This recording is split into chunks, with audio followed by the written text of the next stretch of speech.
Okay. What was I supposed to say? Trading for a little over 7 years. Only trade YM, trade 8 a.m. to 11 a.m. Eastern Standard Time. And I give myself about 3 shots a day to get a trade right. Okay. So today we're going to just simply talk about a lot of the mental things to do with trading. 4 top things: FOMO, greed, fear, and ego. Okay. So understand that these are the top 4 things that are actually going to hold you back the most in trading.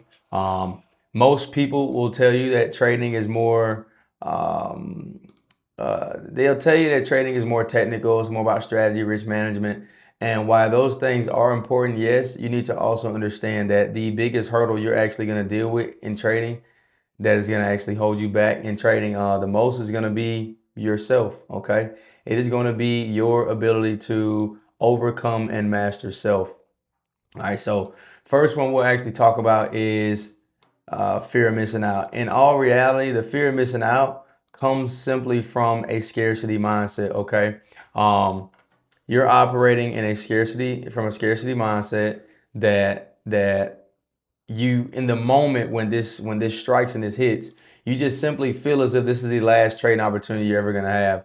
And that's what causes most traders to begin to spiral out. You start making bad decisions, like entering trades that have already taken off. You might have hesitated when it's time to enter. Then once the trade actually started taking off in your favor, you try to hop in from anywhere. You feel as if you just have to take a trade every single day. You're trying to take every living thing you can out of every opportunity, and fear of missing out, man. You got to get to a point where you finally understand and realize that there is no such thing as missing out.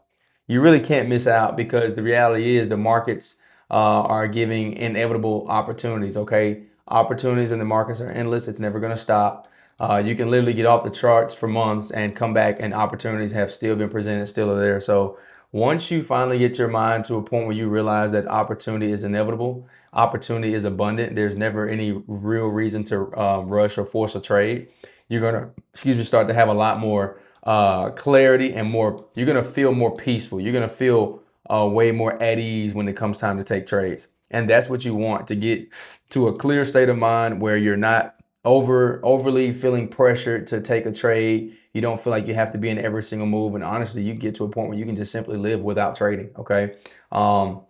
So because you got to understand this too, is the chasing a move that's already happened, just to feel like you didn't miss out, that becomes a habit. Okay. And once you allow chasing to become a habit, that's a habit that you're gonna have to break and let go of in order to find success in the long run in your trading. So fear of missing out is just a mindset thing. And most of the things I'm gonna talk to you about today are mental, but they more so come from your belief system, how you perceive certain situations, certain opportunities in the market. Once you can identify the things that you are perceiving wrong that are causing you to make these choices in the moment that are mostly emotional, and you can overcome that, that's when you're going to actually start to have real success in trading. Also, understand that a lot of things in trading are, I like to say, kind of like paradoxical and contradicting. Two things can be true at once in terms of in the markets a lot of times. And that's something that you have to adjust to, and get very comfortable with, being okay with things just kind of not going your way, not being in control, and understanding that that is okay. It is completely normal. Right. So next thing we'll talk about is greed. Okay. Greed, again, is one of those personal things that some people deal with. Some people have this issue more than others, where they just feel as if they have to squeeze every single opportunity, every single dollar from the market they can.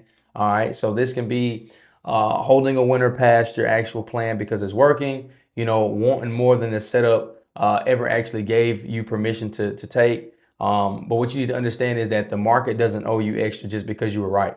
Okay, it doesn't owe you extra just because you were right. Moving a target further out mid trade, just because it's playing out in your favor, that is not confidence. That's greed, and is honestly dressed up as optimism in that case. Okay, there's no need to be greedy. Okay, the market does not owe you anything.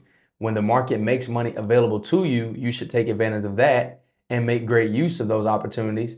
But you don't want to get into this place of thinking you have to squeeze everything you can from the market, because in the long run, being greedy, again, is going to cause you to form a lot of very, very bad habits that are not going to benefit you in the long run in your trading career, if you plan to make this a career and do it long term. It's just not going to benefit you. It's gonna honestly hurt you more than it's going to help, guaranteed every time, right? So it's no reason to be greedy. The markets, the opportunity is abundant, it's endless, it's not going anywhere. Just try to get past that, feeling like there's not enough at a deep level is really not a good thing for anything in life beyond trading either. So that's something you really got to work on. And it comes down to talking to yourself a lot till you get to the point where you realize, like, I don't have to be this way. Okay. It's a belief system thing. Trust me. All right. So next thing is going to be fear. Okay. Fear is the number one root cause of most of traders' emotional decisions they make in the markets. Fear can be shown in many different ways. Moving your stop or closing early because you haven't accepted the risk. That's a real one that a lot of traders struggle with. And it really comes from expecting to win. So any pushback in the market feels like a threat versus actual information. Okay. And then you got to also understand too that the market doesn't know your stop loss even exists. Okay. So fear only takes away your own protection, which is having a stop loss. So when I see traders struggle with that, moving their stop loss out of place or jumping in again, it attaches itself to fear of missing out. Jumping in the trade that's already going after they hesitated at the entry location. Again, these things become very, very bad habits. And with trading, the number one thing is the fear of losing. And you have to get to a point where you understand that losses are a normal portion, a normal part of trading. Okay. Probabilities have to play out over time. And a great example of probabilities, Mark Douglas gives it in his book, right? If you go to the casino does not care if you spend 20, 30, 40, 50, 60 hands. They know that over a long enough period of time, since they have an edge, they have a strategy. Every game is designed in a certain way with their edge already pre-built in. They know that over time, they're going to end up net profitable and win, right? So you have to understand that that is how probabilities play out in your personal trading. You build an edge around a strategy, around just things you may have learned about the market over time, and understand that over a large enough sample size of trades, this could be 100 trades, this could be 200 trades, over a large enough sample size of trades, your edge, if it has positive expectancy, it will begin to work out in your favor. So you have to allow the edge to perform, right? So that's another big thing. Now, another thing that traders struggle with as well is ego. Okay, refusing to just admit that a trade idea was wrong, right? Holding on to a loser too long to avoid being wrong. Wanting to control the outcome instead of just managing risk and execution, right? Revenge trading. That's another ego thing. It's your ego trying to prove the market wrong. Because in all honesty, people don't understand about trading. Being right feels more important than following the process until it costs you, right? And you don't even want to get into the habit of trying to be right or wrong. You're just simply here to execute a process consistently over time, in order to reap the actual benefits of why you're even trading to begin with, So those are like the top four mental things that most traders typically within their first few years of trading struggle with, and honestly, even past that. But how do you overcome these things permanently and they not be an issue in your trading at all moving forward in the future? You have to resolve these things at the belief level. Okay, this is why I keep saying this. We operate from our beliefs, what we believe to be true, how we perceive information, what we believe about that information is how we're going to react and respond to that. So if your natural reaction when you're in a trade and you're down or in drawdown or whatever, your natural reaction is to start panicking, maybe close out of fear, maybe add to it, maybe move your stop loss, right? That is coming from deeply rooted a belief system. Okay, that's coming from some type of belief. You believe that if you do this, this will prevent that loss or prevent whatever it is you're avoiding, the reason you're making the decision. When you start to really think about that, that's how you know it's a belief. It's a belief system, belief problem, because you're making a decision in that moment based off of how you feel and what you're currently thinking.